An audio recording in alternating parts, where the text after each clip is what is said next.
Hello and a warm welcome to our Christmas Magic warm-up tutorial. In this tutorial we're just going to be talking through and practicing using the dot art and pen practice too. So let's get started.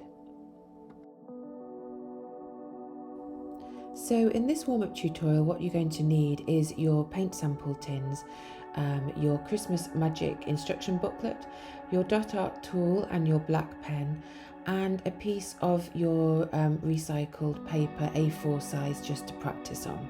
So if you want to just get those things together, then we'll get started. Great, so we're just going to practice, first of all, making some marks with our pen and getting used to how it feels and how it draws. So as you can see here, I'm holding the pen fairly upright, because if you go too much of it at an angle like this, you can see the pen doesn't actually draw at all. So you want to be holding it fairly upright, but in a comfortable position. So make sure that you're holding the pen fairly loosely. Don't hold it too tightly, as this can restrict your movement and make your lines look more rigid. So hold it loosely and comfortably with your fingers relaxed. So as I say, hold it at a comfortable angle. Experiment with the different angles and find the most comfortable position for your hand. And here what I'm doing is I'm just making different marks at different concentrations so you can see the effect.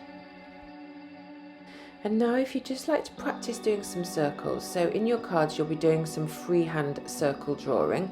So just practice the feel of letting your hand flow and creating these wreath-like circles going round and round and round to create a freehand wreath. And then just do another wreath, another practice freehand wreath here. And then what we're going to do on this one is we're going to practice some of the branches coming off the wreath.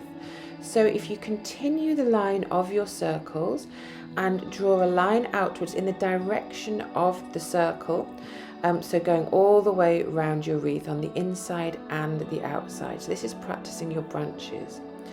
And now what we're going to do is we're just going to add the pine needles onto your branches.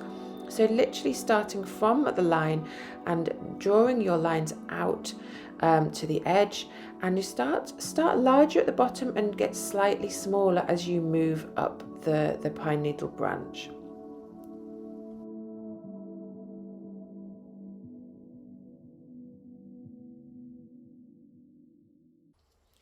Great, so we're now going to just practice drawing the branch with the berries on. So drawing a line and then drawing random branches off the line. It really is better the more random it is.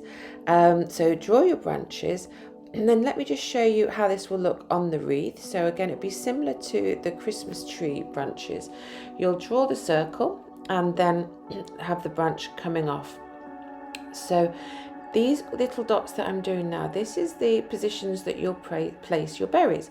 So it's everywhere where the lines cross or there's the end of a line is where you'll use your dot art and drop your berries onto your branches. Let's have another practice now of the Christmas tree branches that you will do on your Christmas tree card and also on your Christmas wreath cards. So the branch that I'm doing here, you can see the pine needles are really quite far apart. They start bigger at the beginning and smaller towards the end. And now I'm doing one with much more tightly knit needles. Again, getting bigger at the beginning and smaller at the end. And I always like to just go over where the branch is at the base, just to make this look slightly darker and blend into the tree or the wreath really well. So now let's do one more. This would be one sort of slightly in between the two that I've already done. So as you can see, you can get really different effects from how close the pine needles are, but the more random they are, the better. It just adds to the composition. And really it's up to you which you prefer the look of. So do practice and do see which ones you like best. So now just enjoy practicing a bit more, getting comfortable with the pen and using the pen. Here I'm just practicing drawing the Christmas tree with using the sort of triangle method for the outline. So just enjoy practicing and getting used to the feel of the pen.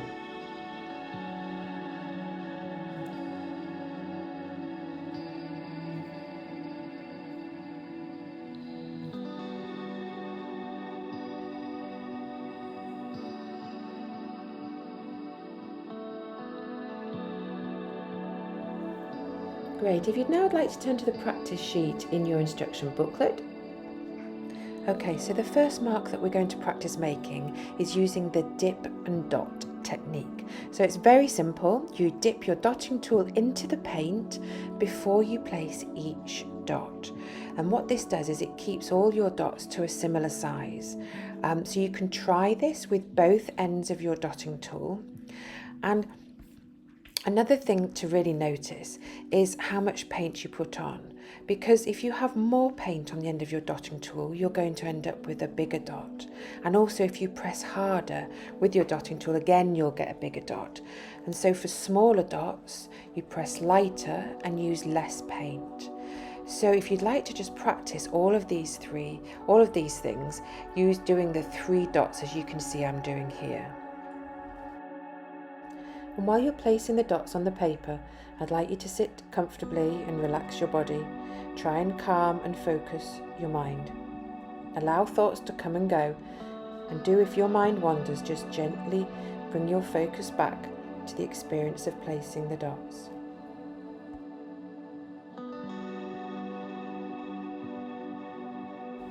And when you finish doing that, if you'd like to just give the ends of your dotting tool a really good clean, and this prevents the paint building up on the edge of your tool and affecting the dots and the marks that you're making. So the next mark that we're going to make is a heart shape. So if you'd like to dip the large end of your dotting tool into the paint and place 2 dots side by side, and then use the end to drag the paint down to meet at the bottom and make a heart shape. So that's 2 dots side by side, and then drag the paint down to make a V shape at the bottom and create your heart shape. So if you'd like to use both the large and the small end and the dotting tool and try and just have a play around and see the different sizes of hearts that you can make. And just don't forget to experiment with putting more paint potentially on the end of your dotting tool and less paint, and pressing hard and then pressing less hard to get different size of dots. And don't forget to keep wiping your tool regularly with your damp cloth or paper towel. And this is really just to prevent dried bits from turning dots into blobs and spikes. So just don't forget to keep wiping the end of your tool. So the next mark that we're going to make here is a dot and drag mark. So dip your clean end, large end into the paint, place the dot and then drag it to the right. So it looks a bit like a straight comma.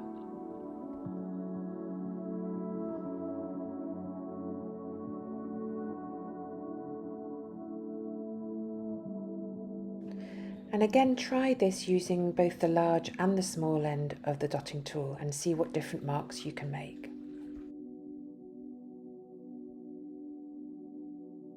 When you finish that, give the end of your dotting tool a really good clean and wipe. Okay, for this next one now, we're going to dip the larger end of the dotting tool into the paint and then walk the dots out until the paint runs out. So you're not reloading your dotting tool with paint between each dot. You simply dip the dotting tool once and then walk the dots out until you run out of paint. Do try and make sure that the space between your dots remains as even as you can. And experiment with both the large and small end of your dot. And this technique we'll be using quite a lot when we're doing the snowflake projects.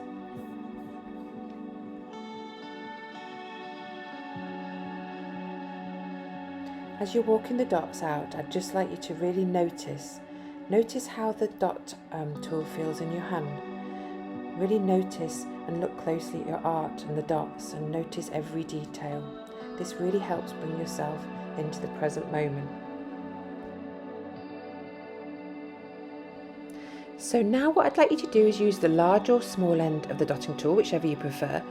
Dip the clean end in the paint and place a dot and drag the dotting tool, but this time instead of doing a straight line with the drag, I'd like you to turn it either to the left or the right to create a curved shape, which is a bit like a curved comma or a speech mark, I suppose. So instead of doing a straight drag, dot and drag, we're doing a curved one either to the left or to the right.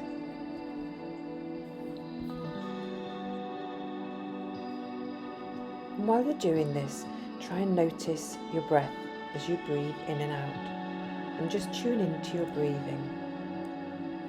And try and be as mindful as you can whilst you're making these marks. So this eco acrylic paint is water-based and so will evaporate and become thicker in consistency. So if you find that your paint is a bit too thick in consistency for doing the dot art and the mark making, then you can always add a few drops of water and then give it a really good mix to get it to the consistency that works best for doing this craft. For the next mark that we're going to do, it looks a little bit like a flying bird, I always think. So place, using the large end of your dotting tool, place a dot and drag it to the right. And now I'd like you to place a second dot over the first dot, but this time drag it to the left to create a V. And then repeat this with either your large or your small end.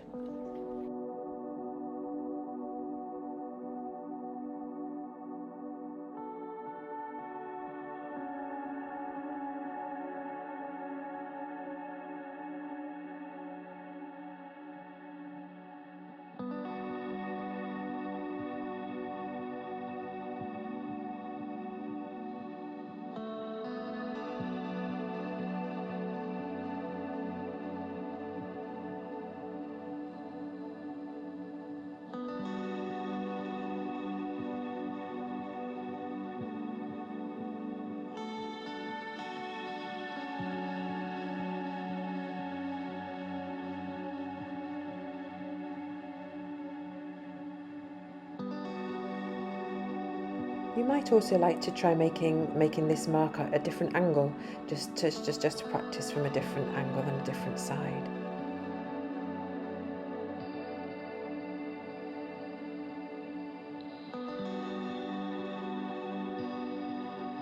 Okay, so making sure your dotting tool is clean, use the small end of the dotting tool firstly to create a dot and drag.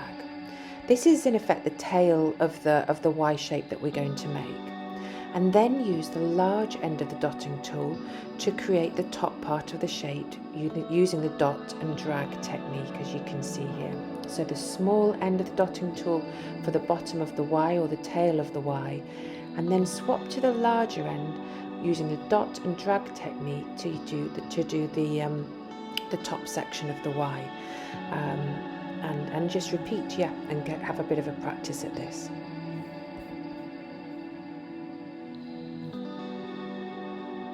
And now using either end of the dotting tool, dip your tool in the paint and place 3 dots near the left hand side, and then walk the dots in a random pattern moving away from the left hand dots until all the paint is used up. Then dip your dotting tool back in the paint and repeat it. So that's 3 dots on the left hand side, and then walking the dots but in a random pattern moving away from the left hand dots, and you get a really nice effect with larger dots at one side petering out into smaller dots to the right hand side.